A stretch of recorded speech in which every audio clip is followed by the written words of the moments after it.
2024 was a great year of gaming for me. Not because of the games that came out, but because of the games I played. I went into this year wanting to work on my backlog, but I actually started that at the end of 2023, so I want to bring up a few honorable mentions before I go into the games I played this year. In 2023, I didn't play too many single player games, but that was until October when I played Spider Man 2. This is the game that made me crave more.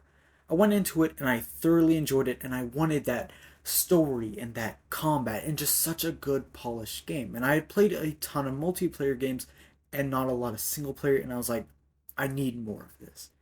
And so I looked into my backlog, which I had a massive backlog, and I was like, okay, let's see what I have. And at the very top of just what was there was Ghost of Tsushima, and I had heard amazing things about the game. I was just worried about the gameplay. So I went in and I played it, and it was absolutely peak. It was amazing. I fell in love with it. It is a great game, and I'm excited for its sequel to come out in 2025. But yeah, Ghost was the first game I've ever truly gone into my backlog for. I've ever been like, you know what? I have this game. Let me play it. And I'm glad I did. After that, I continued on my journey and played God of War 2018. I had played God of War 2018 a couple years ago when it came out on the PS5 with the PlayStation like Plus collection. And I played it, and I only got 10 hours into the game. I just rushed the story. But this time I went in, and now that I've developed as a gamer, I know go look at everything, go do everything. I went in and I did everything, and I jumped from 10 hours in my first playthrough, and then my second playthrough I got like 57 hours, and it was amazing, and I fell in love with it. On top of that, I played God of War 2018 and in anticipation for God of War Ragnarok, which I asked for Christmas, and I got it. This then became the game that was my transition between 2023 and 2024, as I started it in 2023 and didn't finish it until the first 2 weeks of 2024. But I do consider it my first true game of 2024, and I'm glad it was because it was an amazing game and I loved it. I want to bring up the multiplayer games I played before the single player ones, as they were a big part of 2024 for me, but they aren't the ones I want to focus on. So let's start with the first one I played, Helldivers 2, which is an amazing game, by the way. Me and my friend group were all hyped for it. We played it, we loved it. It's had its ups and downs, I will not deny that, but it's in a good spot now. I personally haven't really played it too much in a while. We really only play it a couple times a month now, but we enjoyed it, and it's a good game, and I loved it. Love it. I'm going to keep playing it, and I hope it has a long journey. Next up is The Dark Pictures, House of Ashes. And this is not really my type of game, but it's one me and my friend saw. I've played one of the other ones before. It's like, okay, knock it out. Let's do it. Why not? No one else is on. It's free. So me and my friend, we played it. We had a blast. Once again, yeah, not quite my type of game, but it was a good, like, one-time experience. I'm not going to go through and replay it all. And if you know this game, you have one side who's apparently just happy and exploring, and then you have one side who's just throwing hands 24/7. And I happen to be the one where you were throwing hands or in blood rivers and stuff. Like I was in the horror aspect of this game. My friend was apparently having so much fun. Now, personally, I think I prefer the me throwing hands and fighting monsters, but I digress. It was a fun game. Probably won't play it again, at least for a while, and probably with someone different just to, get a new experience. And a good game, one and done. Up next, also a similar experience I played with the same guy, is a game called Evil West, which is, yes, single player, but they have a co op mode, so we played through the story together. It's a weird mix of of kind of like Doom. Not really. It's like God of War. Really, it has a lot of God of War controls, and it was weird because I played it relatively shortly after finishing Ragnarok, and I was like, "What? This is just God of War." Anyway, but it was fun, short little game that was kind kind of a blast, kind of repetitive, but it's a good short experience.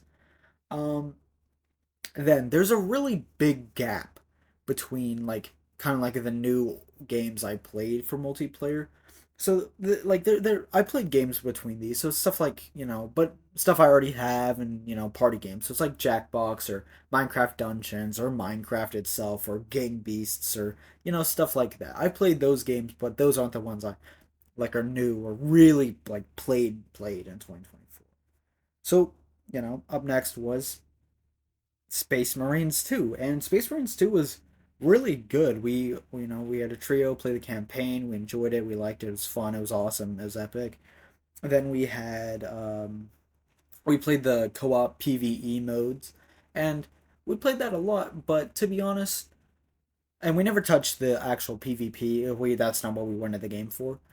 And yeah, it's a good game, but once you get done with the campaign and you've kind of like played the co-op stuff, it gets repetitive and boring because there's only like 6 or 7 maps, and you can only just replay them over and over and over and over again. It gets kind of boring, and it's like it was a fun one and done kind of thing, really.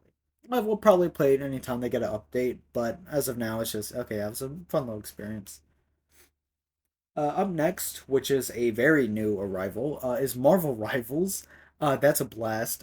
My group played a ton of Overwatch 2 back in the day when it like first came out. I haven't really touched too much Overwatch as of late, but we've been playing a lot of Marvel Rivals. It's really good, really fun. I main Cloak and Dagger personally. I'm always a support guy, so yeah, love it. And I'm excited to see where it goes. And then also and I mean this is as I'm recording this, I've been playing this, is It Takes Two, which is kind of a single player, but it's a I mean it's couch co-op, but it's not like a multiplayer game, if you know what I mean.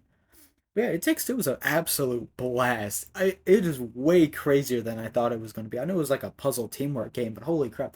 What, fighting for a scroll army, and like I don't even like what is going on. It's fun. I see how it's so well regarded. It is peak.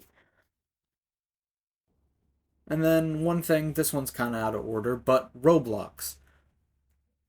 Which recently came out on PlayStation. We've played it a lot. Specifically, this one tower defense game, FNAF Tower Defense. It's amazing. We love it.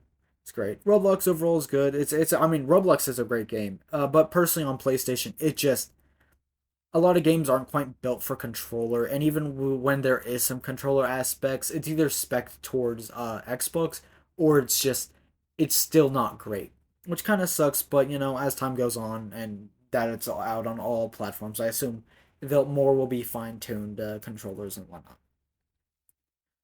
And finally, I cannot talk about 2024 multiplayer games or multiplayer games in general without bringing up my personal favorite multiplayer video game, and my second favorite video game of all time, Deep Rock Galactic. Deep Rock Galactic is absolute peak. I've played it for 3 years now, very consistently. I didn't play it too much this year. I played it about the same as Roblox, but the consistencies matter. Like I'm probably not gonna play all these other games. Like I'm gonna keep playing Deep Rock, and that's what matters. Deep Rock is peak. It's definitely getting its own video at some point, and yeah. So yeah, that is all the multiplayer games that I played in 2024.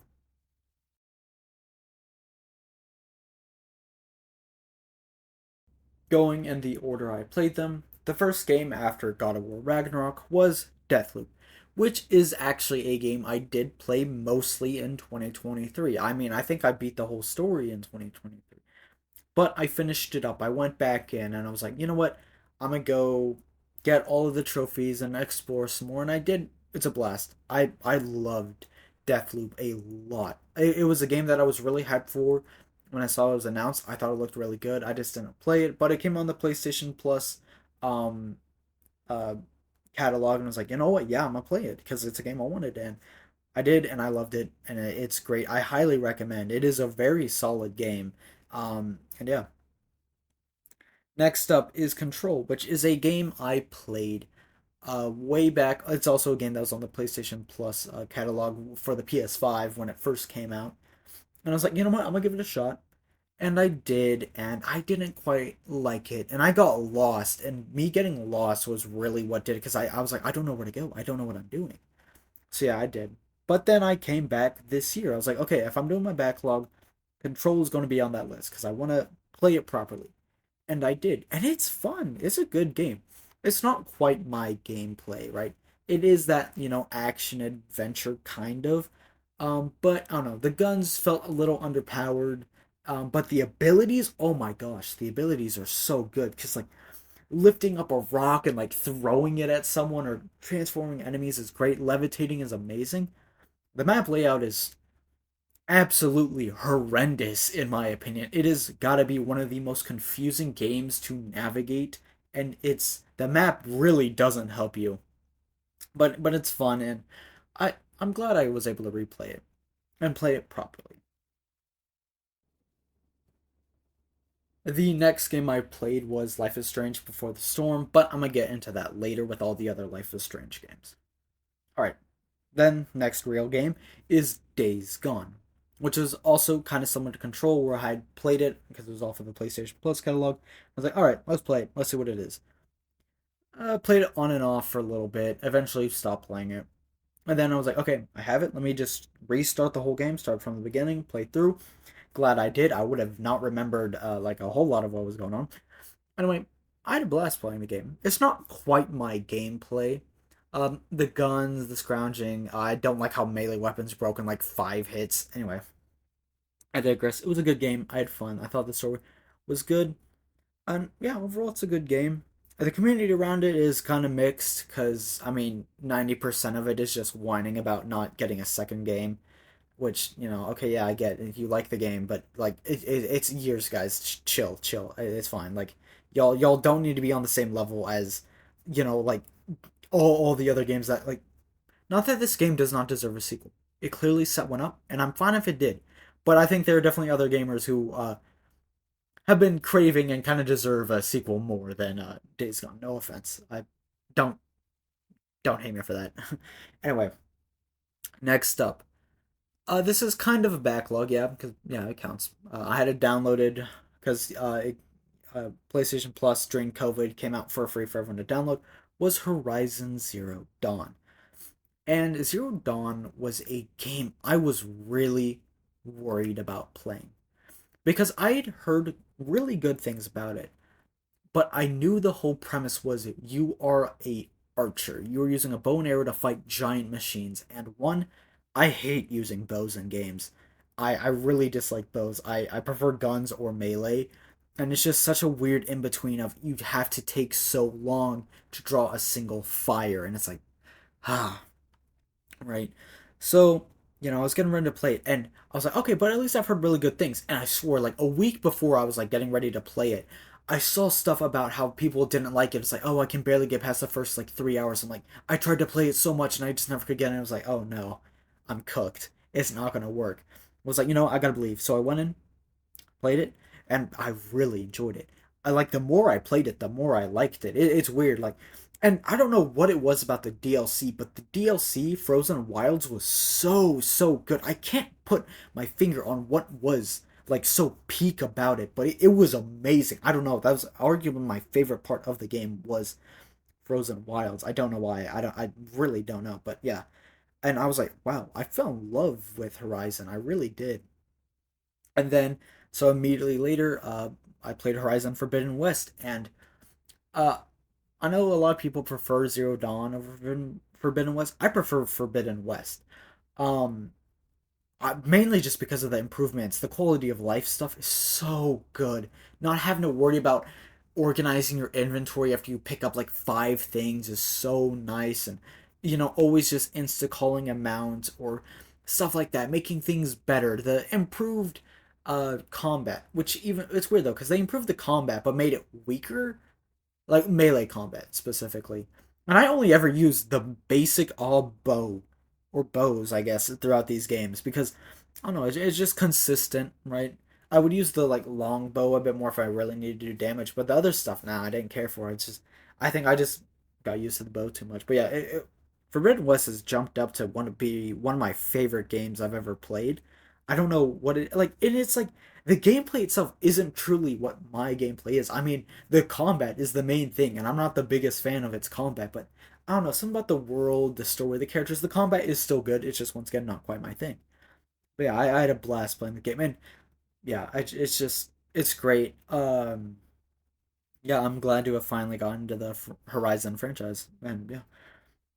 Then up next, I took a little break between big, long single player games, and I played Sifu. And Sifu, well, it also came out as the one of the monthly games for PlayStation Plus. I was like, all right, play it. And I was like, okay, yeah, nice little break game. Not quite backlog, but still. And holy crap, I went in and it's like, ooh, the combat's so fluid, but I sucked at it. And I got to the second level, and I would fight Sean, and that dude annoyed me so much. I was about ready to quit the game fighting that guy. But I was like, okay, no, no, no. If I can just beat him, then I'll quit the game. And I beat him. And I was like, you know what? Might as well keep going. And I did. And I eventually got, and the final boss fight is actually crazy. But and I was like, okay, no, I got at least got to beat him. And the great part of this game is you can see your progression because every level you can start at. If you don't know how Sifu works, is you have these little ring charm things. I forget what they were called. I apologize. Um, but basically, every time you die, you increase a year in life, and it stacks. So if you die twice, it stacks 2 years. So you'll go from 20 to 23. You die another time, that's three more deaths. You jump up to 26, right? Um, and it's a great thing. And the whole premise is beat the game before you run out of life. And you die if you hit 70, and after you die after 70, you're done. And the thing is, every level you can start at your youngest life that you hit at that when you started that level. And here's the thing: the great thing is when you go back and replay the whole game, you can watch your age drop. Like when I got to the fourth level, I remember starting at like 50, and then boom, now I'm at like 36. I dropped so much time, right? And you can see that, and like how many times you died to each boss and learning their move sets. It's just such a satisfying game. And I've actually recently gone back to replay because I was really craving its gameplay because my roommate started playing it. So I need to play it. So I've been playing arena modes recently, and it's an absolute blast. I'm glad to have replayed it. And also, it had a episode on Secret Level, and I watched that, and it's cool because it's like the entirety of the second level, kind of, and it's peak. Anyway, I digress. Sifu is a great game. Up next is the Plague Tale games, and right, they were just yeah, both just on the catalog. I'd heard things about them, so I was like, okay, might as well play them. First game, Innocence, good. It was good. It was really good. I mean, yeah, it's all about medieval plague rats, and it's crazy. I'm not the biggest fan for the combat, really and truly. I'm not a big stealth guy. Never have been. Um, so yeah, it's like the stealth and kind of combat aspect, not really. The puzzle aspect I do like. The whole okay, we gotta get around the rats and do this, and there were times that combat was good, but I don't know, very good. And then I played Plague Tale Requiem, and Requiem was story was amazing. I love the story. It was great. That ending, man, yeah, highly recommend the Plague Tale games. They were great. They were a blast. Maybe not a blast. They were good. I'm glad to have played them, and yeah, I do recommend give them a shot. Next up, there's a big gap because of the whole Life is Strange things, and I'll get into that later once again. And then newest game I played was Astrobot, uh, back in whatever it came out September I think, and Astrobot is a peak game. It is so fun. It's a cute little blast. Great stuff for PlayStation. Nice platformer. It's fun. I mean, you can play it if you're a kid. You can play it when you're old. It's great. They're adding stuff to it. They had speedrun levels that are added, and then I think either today or tomorrow they're adding like a Christmas theme level, I think. So yeah, they're gonna I hope they keep adding stuff, and it's great to have this kind of single player short game that was really fun, really really well made, and I'm really glad to have played it. It's a blast. Up next, another little short game was Little Nightmares 2. Once again, not quite my thing. I don't know what is going on in these worlds or what is going on. I'll play it, but like, okay, sure. Um, the children and whatnot stuff, cool, interesting, awesome. I don't know, but yeah, I'll still play them. They're for short, fun little games. And then finally is Lego Horizon Adventures. You know, another Horizon game. Got it because it's like it's a Horizon game. I enjoy the other ones. Let's play it. Uh, yeah, it's all right. I mean, it's definitely more kid based. It's very easy. And yeah, but if you're trying to get platinum on it, oh my gosh, it is such a grind because you just play the same level over and over and over and over and over and over again, just leveling up characters. It's kind of a grind. It's a nice, like, kind of one and done. And I mean, it's definitely built for two people. And I wanted to play with my brother, but he was like, no, no, no, no, no. So yeah, I played by myself. Tragic. But yeah, fun little game.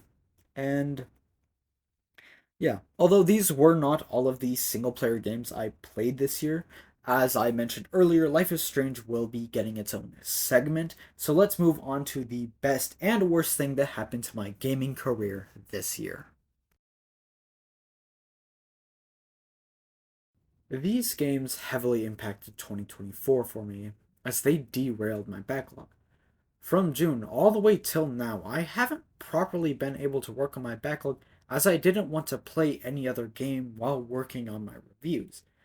Even with all of my reviews now done, I still have two more videos planned. I don't want to risk putting them off by playing other games. While this hurt what I initially intended this year to be like, the Life is Strange games have given me one of the most unique experiences I've had. I created this channel with the intent of making content about video games, and I decided to go with the Life is Strange series as it's one of my favorites and I found them fairly easy to explain and talk about. I wasn't entirely sure how I was going to do it, but eventually I made a nice template for creating a review for these games. This is something I've never really done before, so it was nice to work and grow on something I chose to do out of my own passion. It's been one of the most rewarding experiences of my life. Even if my videos hardly get views, the process of playing, writing, recording, editing, and improving, and also just getting my thoughts and opinions out has been amazing. As I said before, it's the best thing that has happened to me video game wise this year, but at the same time, it completely halted my progress on my backlog. But I'm fine with that. I still have a good chunk of my backlog done, and once I'm fully done with Life is Strange, I get to work on my backlog again.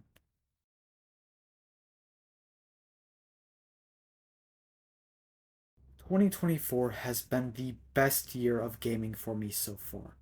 I got to play so many phenomenal games that will stick with me for years and have gotten me attached to franchises I may have never touched. It has helped shape how I play, view, and think about video games. I am incredibly excited for 2025 now, with it becoming my new year for backlog games, as well as Ghost of Yotai, Doom the Dark Ages, and most importantly, Death Stranding 2, the sequel to my favorite game of all time, coming out. 2024 was an amazing year for me, even if I didn't play a lot of the games that came out during it. But now I want to know, what was your 2024 like? What games did you play? What was the most fun? And what had the biggest impact? Please let me know in the comments. And with that, I would like to thank you for watching my video.